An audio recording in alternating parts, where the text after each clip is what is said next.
কিশোরগঞ্জ শহরের প্রাণকেন্দ্রে অবস্থিত গুরুদয়াল মুক্তমঞ্চ একটি ঐতিহাসিক ও সাংস্কৃতিক স্থান হিসেবে পরিচিত। এই মুক্তমঞ্চটি গুরুদয়াল সরকারি কলেজের পাশে নরসুন্দা লেক সিটি সংলগ্ন এলাকায় অবস্থিত। এটি শহরের অন্যতম দর্শনীয় স্থান, যেখানে স্থানীয়রা ও পর্যটকরা প্রকৃতির সৌন্দর্য উপভোগ করতে আসেন। তবে সম্প্রতি মুক্তমঞ্চের আশেপাশে অবৈধ দোকানপাট গড়ে ওঠার কারণে পরিবেশ দূষণ ও জনদুর্ভোগ সৃষ্টি হচ্ছে।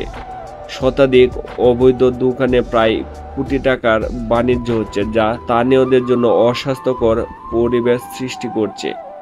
দোকানপাটের বর্জ্য নরসুন্দা নদীতে ফেলা হচ্ছে, যা পরিবেশের জন্য হুমকি স্বরূপ।